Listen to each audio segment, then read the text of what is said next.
We divided our presentation into the group performance highlights, followed by details of the segment. And possibly in the course of the presentation, we will cover some aspects of the outlook as well. The company has performed very well during the quarter ended 30th June 2018.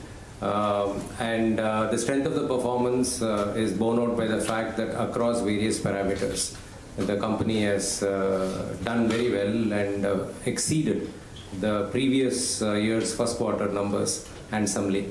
The order inflow has grown by 37% as compared to the previous year's first quarter.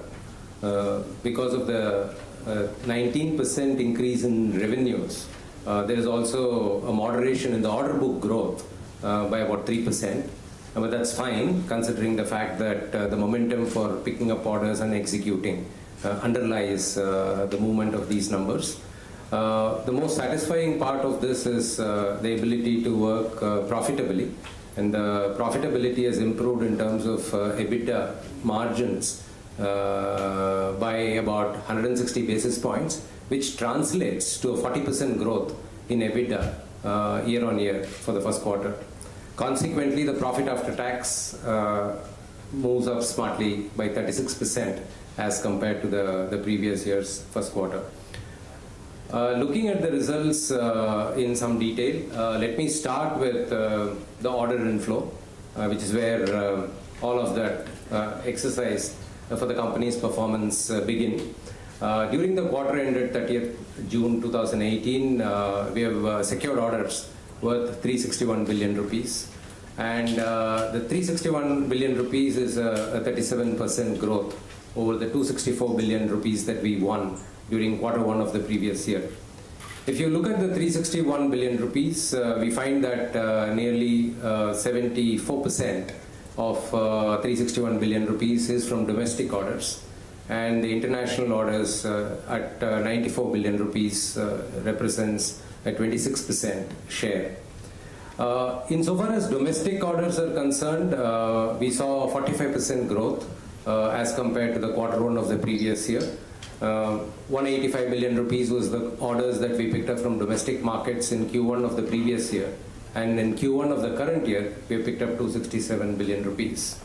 And much contrary to the expectation that the international order inflow would slow down consequent to the geopolitical crisis, plus the tweets and retweets and the oil prices, we found that the international orders actually improved during the year-on-year period from 79 billion rupees to 94 billion rupees, which is a growth of 19% over the first quarter of the previous year. If you reflect on the order inflow, what we find is a fairly strong tendering activity, which means that the sponsors of these projects are beginning to look at opportunities to put capital to work, to create infrastructure and capital assets. And that's good news, because I think it's very important for both the industry and the company to ensure that there is robust growth in the order inflow backed up by the investment momentum. We also found, as I mentioned just a little while ago, the international opportunities are beginning to improve as compared to the softness that we saw exactly a year before. Much of this activity is triggered by the government programs on developing the country's infrastructure, and hence a combination of government programs sponsored by either the PSU's own cash flows or the multilateral funding agencies supporting the programs. These have been the main reasons why public order, I call it public order, which is government stroke PSU stroke government programs, both state and central, they have moved forward on this basis. Private sector, we find that in pockets investments are happening. They are in obviously sectors where a lot of consumption is seen, like the automobile or construction, mining equipment.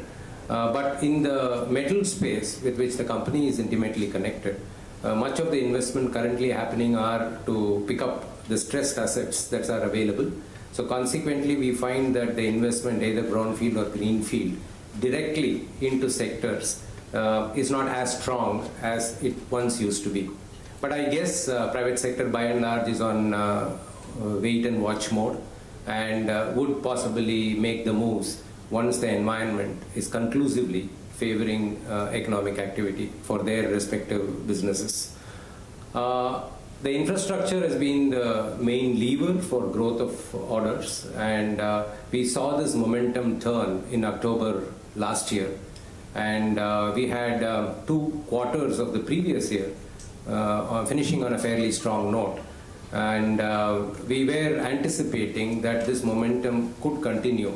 This being actually a year that is a run-up to the union elections, it was important for the government to get on their scorecards projects which are worthy of being showcased when they seek public mandate. Leave aside the political intentions. I think the fact that India lags in its infrastructure and it needs to compete with the world, which is getting increasingly protectionist in its approach, it's important that we develop competitive infrastructure, and that means good news for companies like L&T, which are well positioned to provide that.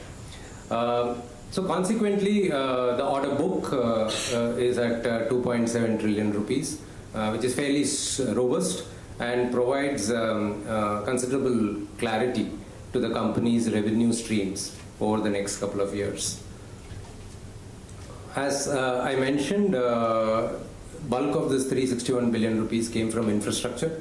54% of the flow was from infrastructure. Hydrocarbon joined the party this year. 13% of the orders came in from hydrocarbon sector. And not to be forgotten, the services business, where we, for statistical reasons, count revenues as orders, because the revenues flow from orders that are contracted out, grew by has a share of 21%. And all the 3 wings of the services business, the information technology, the technology services, and financial services, have turned in stellar performance, and that has helped the group report a healthy increase in the order flow. The order book, which is 2.7 trillion, consists almost 2 trillion, 2.1 trillion actually, of orders in the infrastructure space. So bulk of our revenues for the next couple of years is going to flow out of this pie, followed by hydrocarbon, which has 284 billion rupees, and also followed by the rest in their respective proportion. Getting on to the details of the revenues and profits. Revenues first. The company's revenue at 283 billion rupees is up 19% as compared to the Q1 of the previous year. 34% of these revenues come from international contracts. Since we have a fairly large portion, almost 24% of our order book in international contracts, the revenue flows from international contracts as we execute them comes through strongly in the earnings statement. The manufacturing and construction and operating expenses have benefited both by the leverage that the increased volume has provided, as well as the operational excellence program that the company is embarked on across all its business verticals.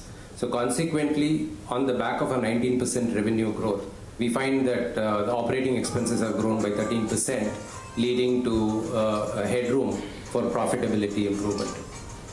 The finance charge meant for financial services business is part of the manufacturing, construction, operating expenses in a manner of speaking, because money is the raw material for that business. So when we consolidate the interest charges that are paid by the financial services business are treated as part of our input costs. The staff costs are up by 21% from 35 billion rupees to 43 billion rupees. This is largely on account of the staff augmentation and resource augmentation that we have done to create greater capacity in the services business, particularly the information technology and the technology services business. Selling administration cost at 22 billion rupees is up 30%, and these represent the cost provisions that we have made for expected credit losses, as well as the business development expenditure that has been incurred. We do believe some of these expenditure will have their fruits coming through in the subsequent quarters. EBITDA at 29 billion rupees is up 40%, and we have finance cost at 4 billion rupees. This is stable across the year's period, which is good news in terms of finance management. This has been achieved in an environment where interest costs are going up. So it's creditable that the company is able to rein in the interest cost at a time when volumes of business is going up. Depreciation is at 6 billion rupees, and other income at 2 billion rupees is lower as compared to the 4 billion of the previous year, largely reflecting the lower treasury earnings and also the volatility that was introduced into the markets due to the cyclicality of the interest rates. Tax expenses at 9 billion rupees and share of profits from JVs and subsidiary associate companies at 3 billion rupees, adjusted for the minority interest, leaves the company with a profit after tax meant for the equity holders at 12 billion rupees. A 36% growth over the 9 billion of the previous year. In terms of segment performance, there has been one change that the company has made, in fact, two changes. One was the metallurgical and material handling business, which is part of the other segment, has been included as part of infrastructure segment, largely because of the internal restructuring that we have done, bringing that segment under the common leadership of infrastructure. So accordingly, they have been reclassified.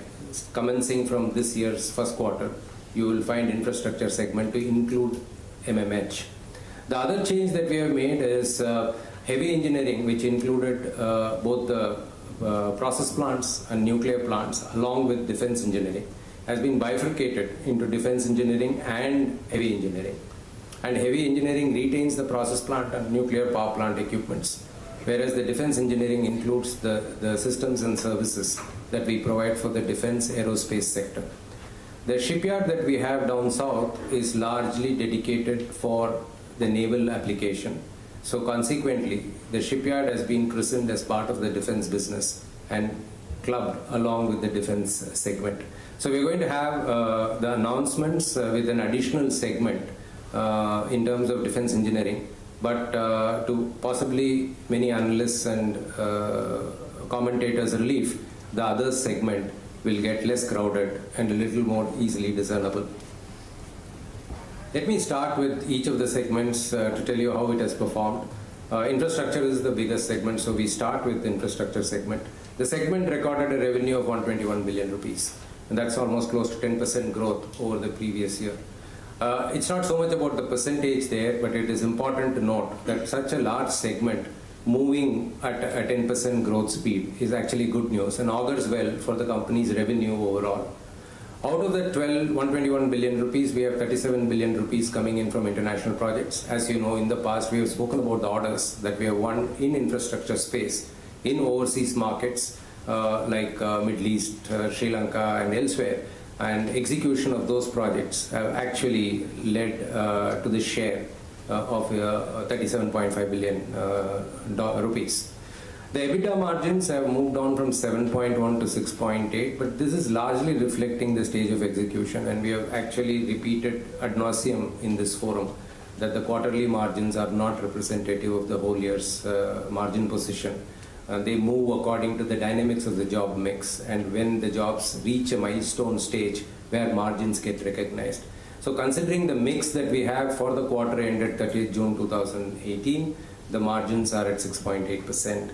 But we are very confident by the end of the year, the margins will get back to growth trajectory. The next segment is power segment. It's a segment which is having a lot of sectorial headwinds. We have spoken about this earlier. The opportunities are very limited for thermal, and we specialize a lot on thermal power plant creation in terms of EPC contracts. And we also do a bit of solar, but generally as a segment, there are a lot of moving parts, and consequently the aggressive competition that goes after the limited opportunities does make this segment's performance a fairly stiff challenge.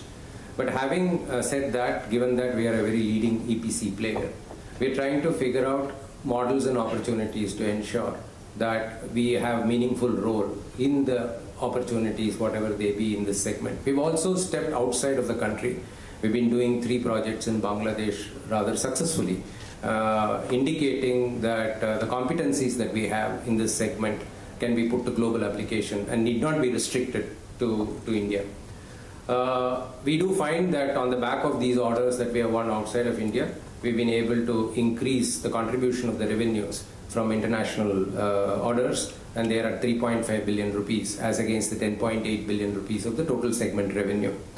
The EBITDA margins have moved from 1.3 to 4.1% for a quarter.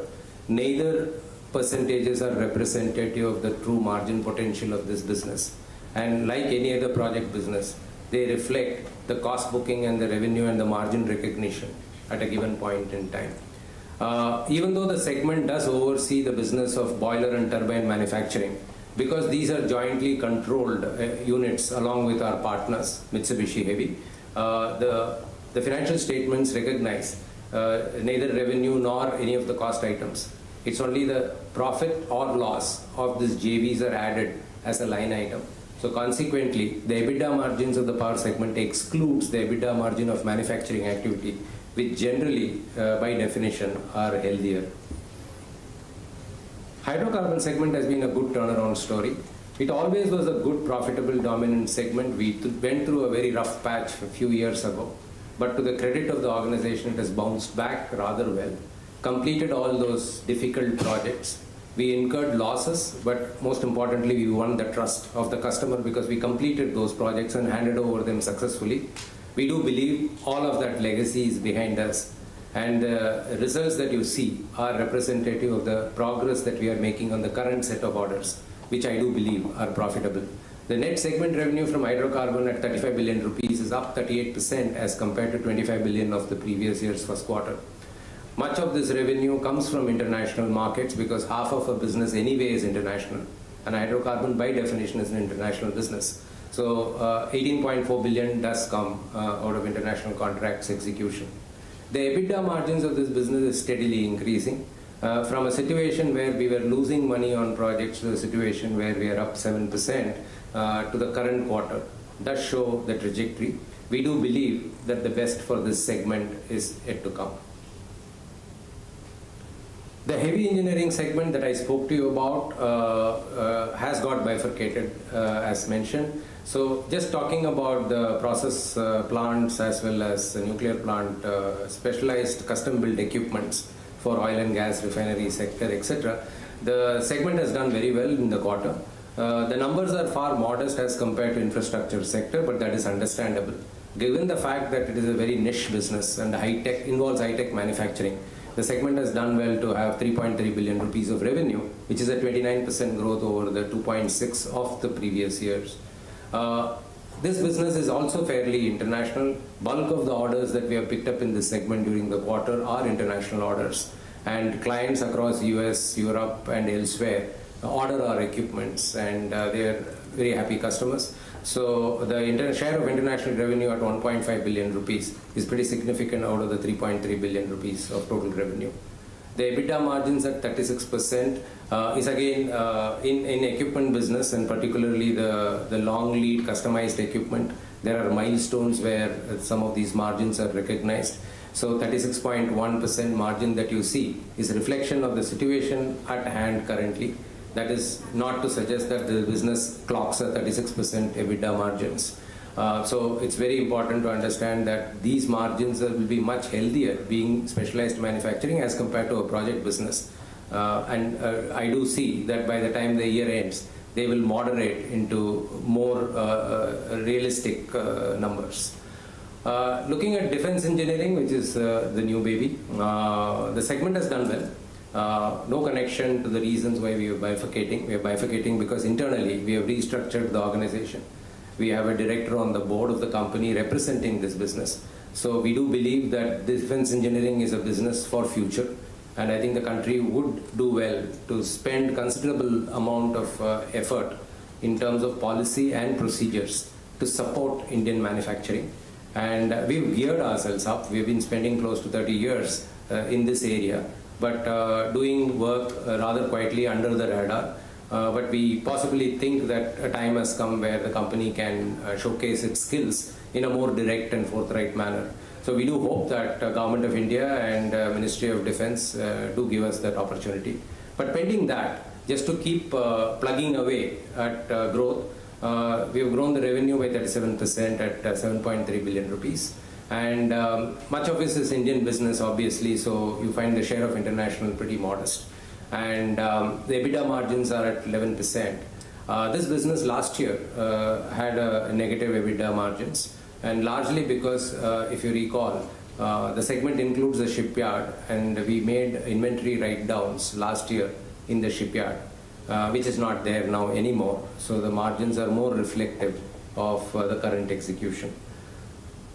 Electrical automation segment, you are aware that we have signed a definitive agreement for sale of this business, and it is subject to regulatory approvals, which are work in progress. But pending that, we continue to manage and operate the business, and the business has had a good quarter.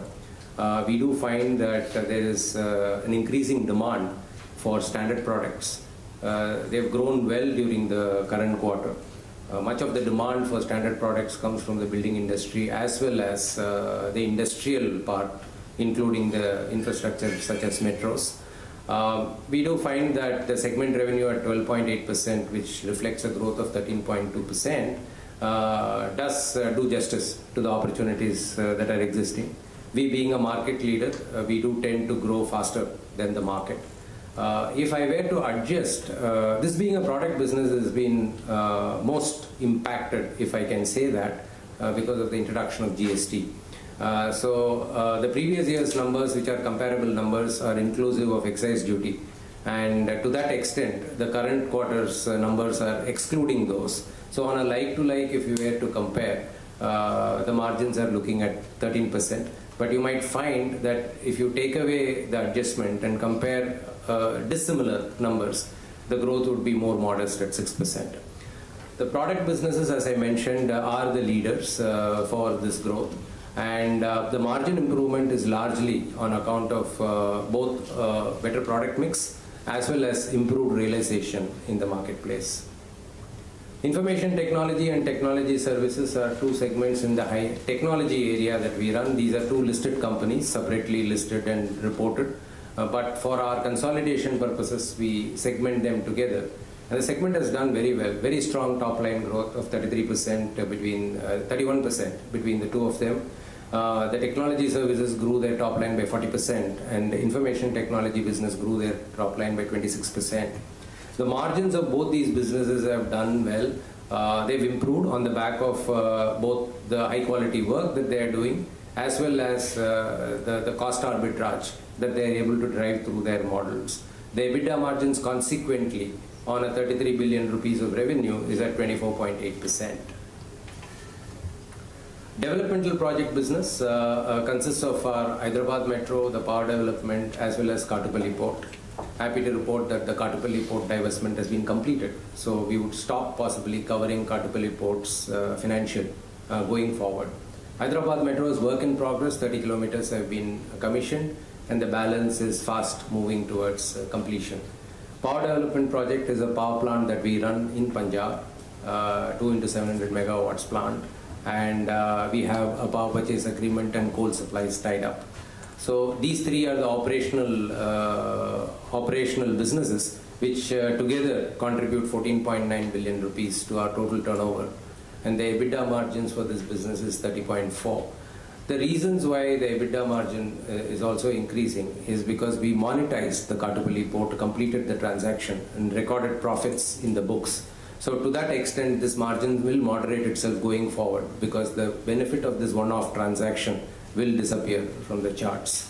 I'm also happy to say that IDPL, which has been a set of concessions that we are having in the road sector, has been generating book loss and has been ROE depletive from L&T consolidated financial standpoint of view. And we have been trying to create a marketplace for monetizing the developed roads. And we have been working almost close to a year for creating an investment trust platform. We are happy that in this quarter we have created that platform and transferred 5 assets and booked profits out of that transfer. We do believe that this would be a sustainable way to keep the infrastructure space going by developing projects and having them transferred to a platform which can be held by long-only funds.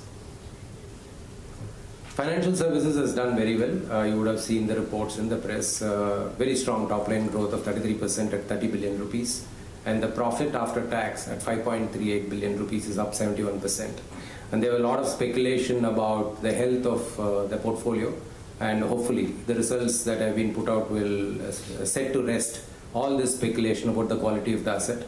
We do believe that the asset quality is pretty fine and the company's business model is fairly robust to project a growth trajectory which will be conducive for L&T shareholders. The other segment is the residuary segment, largely has industrial products and machinery as well as the realty segment. We do find that there's been some improvement in the industrial environment, and these are reflected by increasing demand for construction and mining equipments and rubber processing machinery, which we supply for the automobile tire manufacturing businesses. The offtake comparative to previous year is lower in the aggregate because the valves business has not been able to keep pace with the performance. We do believe, given the oil price rise with a lag, the valves business, industrial valves business will pick up in the subsequent quarters. The revenue and margin of this business is largely contributed by realty. We have close to 8 billion rupees of revenue from realty business, and we have a changed accounting policy. Actually, it's not a policy; it's a change accounting adoption of a new accounting standard. In the past, realty business were recognizing their margins based on percentage completion. Effective 1st April 2018, they would be recognizing their margins based on projects completed and handed over.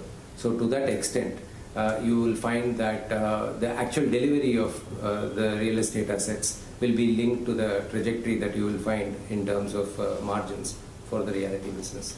So with this, I conclude the presentation and open for Q&A. Thank you.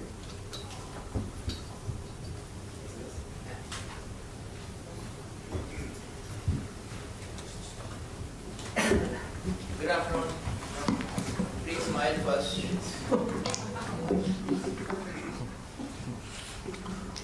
Yes, sir. So, Your name? Sajid from Bloomberg. Yeah. Just wanted to get your thoughts on the revenue guidance and order guidance which you have elaborated at the beginning of the year. Are you going to change that? Given that you have booked faster revenues in the first quarter, that will just the probability of increasing the revenue guidance further? If I can. We've always maintained that this year is going to be a very different year as compared to the previous year. It is going, normally we are a little more second half tilted in all our orders, revenues, etc. We did realize that this year, somewhere along the way, the election declaration and hence the code of conduct will begin to kick in. So we are approaching this year as more a front-ended year, and all our efforts are to see how much we can achieve in the first part of the year. You can define the first part as 6 months, 9 months, whatever. But we don't know. But our effort is to make sure that for meeting the guidance for the year, it's important that we are off to a good start. We're not changing ends. About the fact that the order book growth was muted because of the faster revenue recognition. Will that be the kind of scenario that will play out as you try to move faster revenues in the first half of the year going into the election? Depends on the type of orders we win. If you win the kind of orders we are winning, whether it is Mumbai Trans Harbour or any such large projects, Dhaka Metro, these are long gestation projects. So to that extent, their conversion takes time. Once upon a time, we used to be very robust on buildings, residential buildings, very quick turnaround projects. So this order book dynamics percentages, what I was meaning to mention is not an indicative of whether the company is doing well or not well. It more is an indicative of the mix of orders that we have. So you continue with the same guidance? Absolutely. Tell give chance to others. Anybody else? One, Yeah. Okay. If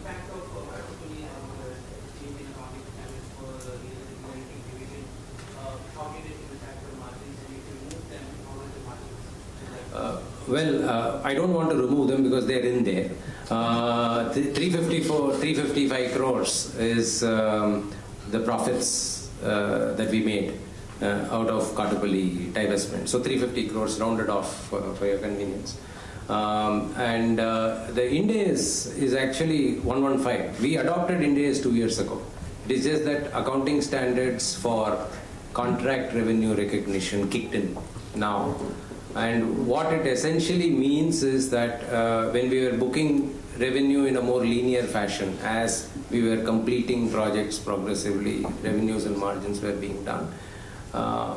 We are going to now see the revenue build up not being as linear, could get a little more lumpy until we come to a situation where the handing over of flats is a very constant stream of equal number every time.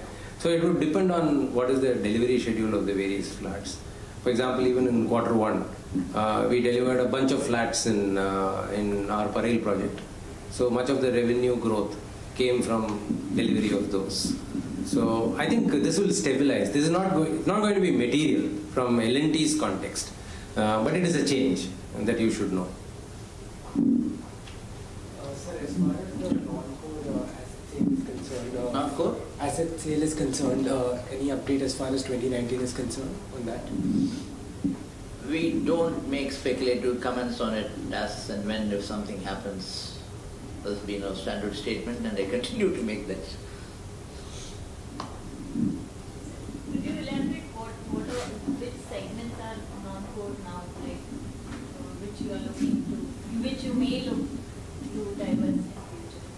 See, you look at the company, it's broadly into 4 areas, right? One is the construction, infrastructure construction, which is a major part. There's EPC projects, which is hydrocarbon predominantly. You have the manufacturing, which is basically heavy engineering and defense. And you have the services business, which is our IT, technology services, reality and finance. So this would be the core of the company as we go forward. Now, we could, many of the other businesses which are not strictly part of this, if it doesn't make sense for us to continue, we would try to evaluate the business to see where it should be. And as we go into the future, if we see more exciting businesses that we need to enter into, it may be part of the core, we may take a lateral view also. So that's an option that management always keeps looking at it, and we'll continue to do that as a forward-looking group of people who want to take the platform to a higher level.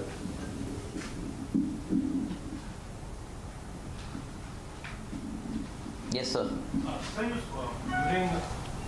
During Alisa's presentation, he spoke about the fact that the hydrocarbon segment has bounced back after a phase of difficult projects and losses. So, if you could explain how did he manage to overcome the legacy issues in the hydrocarbon segment, and also as far as the regulatory approvals on the Schneider deal are concerned, do you expect any obstacles on the CCI front? So the hydrocarbon business is now turned around since a year, and the basic reasons for turnaround have been many.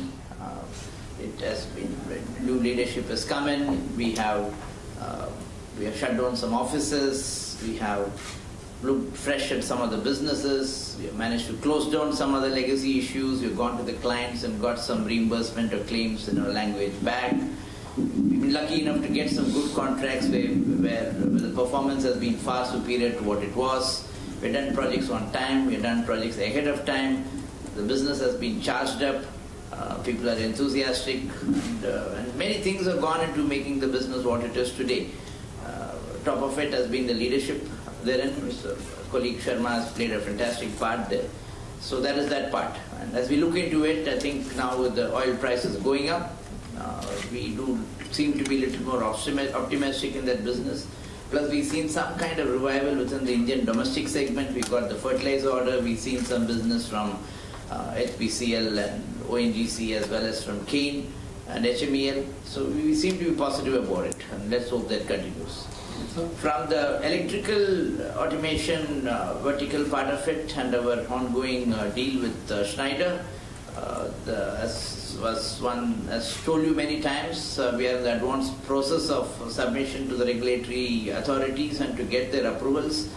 And we do expect the process to go forward. If there's anything which is of significance to be mentioned about, we will mention. But as of now, we are going forward with it, yes. One more question, let me slip it in. RSR, you spoke about the fact that L&T is second half tilted in terms of orders and revenues, but you also mentioned the elections coming up. How much of a pressure will it be for you to milk the environment in the first 6 months so that you can maintain your guidance? The statement that RSR made is from the fact that we know that this year is election tilted at the later part of the year. There are 3 major states going for elections and there's speculation on central government elections. What happens during elections, as you know, is there's a 1.5 month prior close out in many states. The decisions don't get taken due to the election code of conduct. So what we have done is put in place a mechanism by which we are trying to see how to also move the orders in the early part of the year. When we say the early part of the year, the first 9 months of the year. All right. Now, it doesn't mean we alone are trying. The elections are also nowadays geared towards the fact that people look to governments to see how much of developmental work they have done, and that's what you go to the people for votes beyond other points. And therefore, there's pressure on the governments also to dwell out as many as possible in terms of orders or take out as much aid funds as possible or multilateral funds as possible to push out many, many projects. You see some decision-making positiveness in all this. We've been a beneficiary of it. We continue to hope that second, third, and probably to the extent of even the early part of fourth quarter, there will be some beneficial situation for us out of this. It's also coupled to the fact that Middle East is showing positiveness because of the fairly steady oil prices now at 75 rupees or $75 per crude. And our forays into other geographies like Africa and Asia are also bearing fruit. So overall, we seem to be okay with where we are. So let's hope it pans out well. Okay, thank you. Also, sir, And just to supplement, if you are intending to ask whether pressure means reckless bidding, answer is no. All right. That answers my question. Yeah, I know. Also, sir, as far as margin is concerned, could you give us some guidance in terms of how you see it panning out, and also what were the core margins in the first quarter? The core margins are in the presentation that I made, and in terms of infrastructure segment, they are at about 7%, and manufacturing is much better. In fact, segment by segment, the margins are there.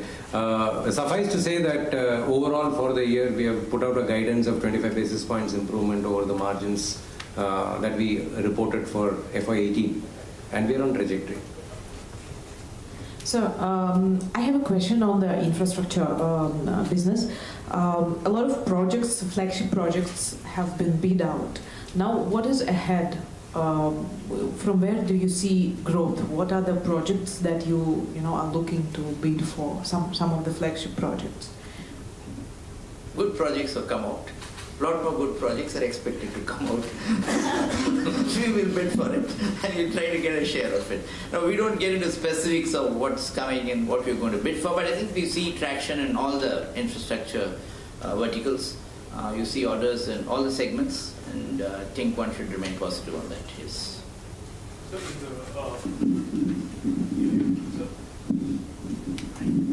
The order inflow of the first quarter, how much has been the government and how much has been the private sector? Is it completely the government-driven?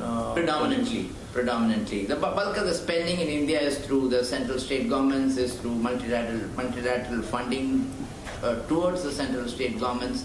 There has been some private orders, but it's predominantly driven by government orders.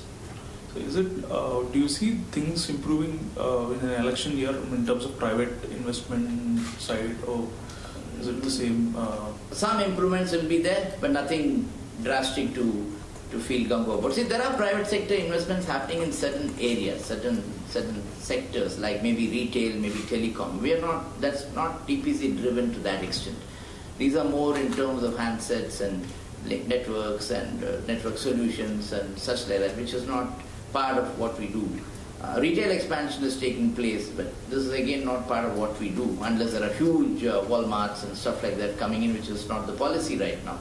So it's not to say that no private sector investment is happening. It is happening in certain sectors, but not in the sectors where we need to see it happening.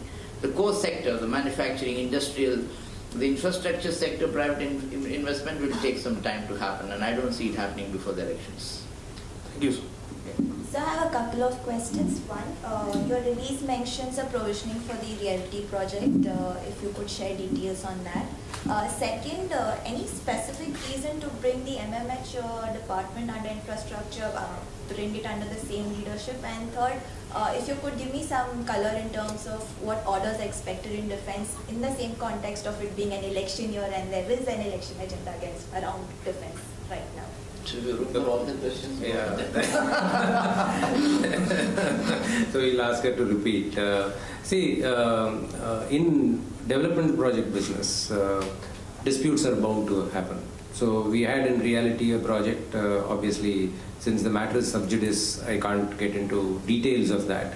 But there has been a dispute around the developmental right, and we had incurred expenditure in developing the project this far. And as accounting prudence demands, because it is a disputed advance, we made a provision. Now this doesn't mean that the amount has gone bad and the company has given up on its claims, but it's more of prudent accounting. So nothing beyond that really, because the matter is lying in the court. Insofar as MMH, I think it's a natural. Earlier, when we used to be divided a little differently, where all the construction businesses, regardless of their segmentation, were together. Industrial construction was part of construction business. We were straddling civil, electrical, mechanical, all forms of construction, so industrial was very much part of it. We sort of artificially yanked it out when we defined infrastructure segment and put it under other segment. But at some point in time, I think the synergies that are at play, be it in terms of using the facility, using the design, using the equipments, etc., become more important than the schematic presentation. So we felt it is the most natural thing for it to get back to the construction scheme of things. And that is how from others it moved back. Because of the construction business is managed by two leaders today who are executive directors. So one of them, this responsibility has been handed over, in addition to the other responsibilities within construction that that particular gentleman carries. So nothing beyond that really. Is there scope for more similar restructuring segments? No, it's actually a reflection of company's mindset. I think we are alive and agile to developments around us. I think whatever that makes a lot of business sense for the company, its shareholders, whatever it makes value proposition to the customers, I think the company will continue to keep doing this. And I don't think we would like to straitjacket ourselves in any of these things. Suffice to say, I think we would not do something which is just for sake of convenience internally. It will be done for a business purpose and reason. The third question. Defense.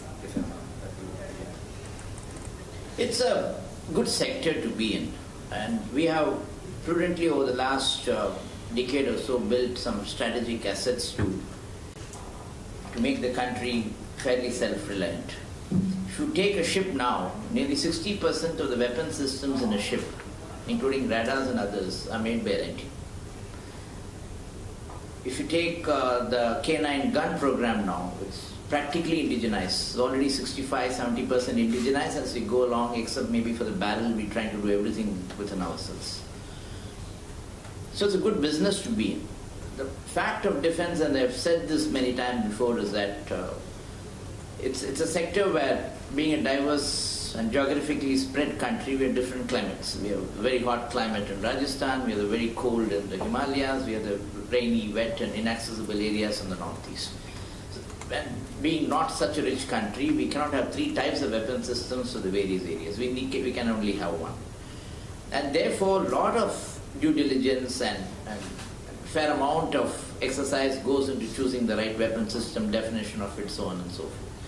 And therefore, from the time they conceive it to they order it, it's pretty time consuming. One needs to have the patience. I think we have done well so far, and this is an area that we bet for the future. We'll continue to add to our asset quality here. We'll continue to invest in people. We'll continue to invest in engineering. And we do look at it as one of the thrust areas or growth areas within our portfolio. So whatever it takes to grow this area, we will do. And it's a long-term bet from our point of view.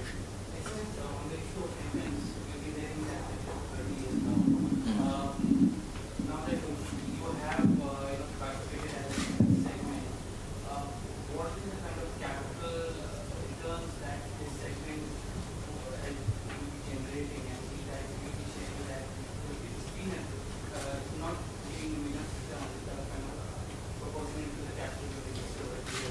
Of course, there is capacity building which is strategic in nature, but at the end of it, the shareholders also ask about the kind of capital that is employed and the return that is. Okay, let's look at it in two ways. The present numbers that you see under defense engineering are basically of two segments within that. One is the defense and aerospace business, which was a traditional business that we started with, which is doing fairly well. The second was the shipbuilding business, which we added to it. The shipbuilding, as you know, we have invested a fair amount of money at Kattupalli. And we're doing reasonably well there with whatever orders that we have, but the interest takes away much of whatever little money that we make there. So unless that business grows in volume, you don't see returns out there from that point of view. And that's a conundrum within us. We bid for some programs. Unfortunately, in some of the bids that we did, we found the public sector bidding very, very competitively for various reasons. One of the reasons that we have in mind is that they've been heavily nominated into many programs, and therefore there was fair amount of money there from those programs, which they could use it to leverage the new set of orders that came. We don't have that luxury. We have to treat each business as that business. We don't want to take money from some of our most profitable business and put it there just because we invested in it. That's not the way to run a good balance sheet or good P&L. So having said that, this is a business that we invested in. We've done some very marquee projects. Many of the vessels that we've done, including the interceptor boats, offshore petrol vessels, the floating dock, etc., have all been done ahead of time. And we have advertised so. We have Ministry and the Navy and others are, of course, are aware about this. There's a lot of appreciation to the fact. Now, after our advertisements, you find many other companies also advertising to the fact that they're also doing on time. So that's a good thing to have. This is the Make in India stuff. And therefore, we need to have some luck to win some good orders in the shipbuilding. We're not going to give it up. It's a long-term play. So we'll see how to get those orders. And once we get it, you'll find defense and aerospace plus shipbuilding will be profitable. And will give the returns that many of other business give and much more. So we'll have to drive that. We are passionate about it. We are involved in it. We are emotional about it. And we'll see how to make the gains out of it. In defense and aerospace, yes. Make in India and the kind of orders that it will bring in, but it's not happening. No, one shouldn't say that. In defense and aerospace, we have had the orders. We've had, I can't divulge the details obviously, but some of it is on the press, like the K9 Vajra is a fairly big success. Ahead of time, we've done 10 guns, and I think next week or next couple of weeks, the Army is taking it over, including the firing is going to take place in Bangalore one of these days. So that gun is getting handed over much ahead of schedule. There are other programs that we bid for. We will see some traction. The regular, what you call the multitude of orders that we get to keep the lines busy, that we continue to get. What is not happening so fast is the shipbuilding. Let me get down to that. So that we need some luck to pluck a fairly big order out. That business will break even or show profit after interest if there is the turnover from about 700, 800 crores today goes to about 2,500 crores. So that requires a big program, otherwise it won't get to that. So that is what we need to try, and that's what we're trying. As far as the resolution Can you use the mic, though you're sitting in the front?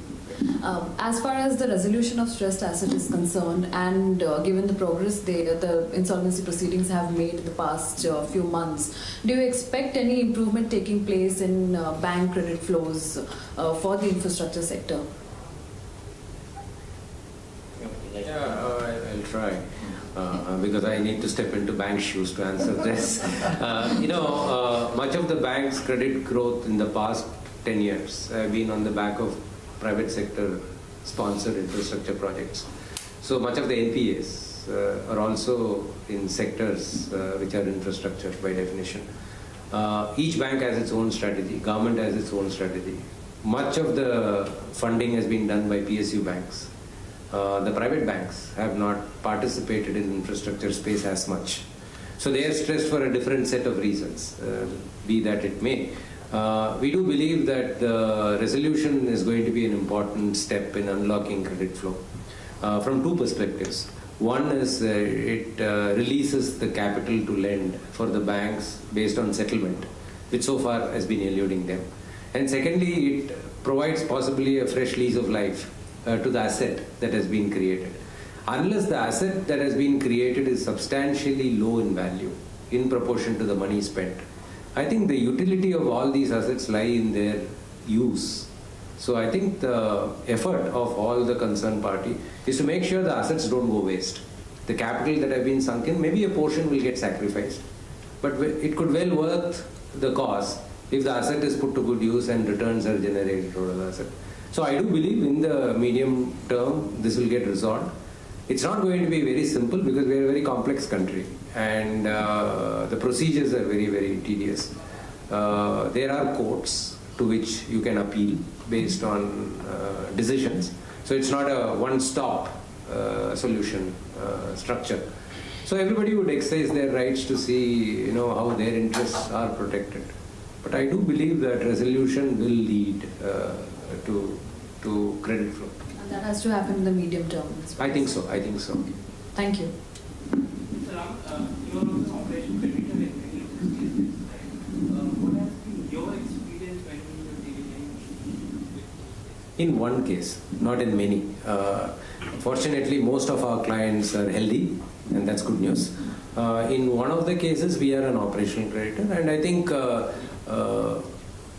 Matter sub judice, you will get So- care of it shortly. Yeah. boss is always right.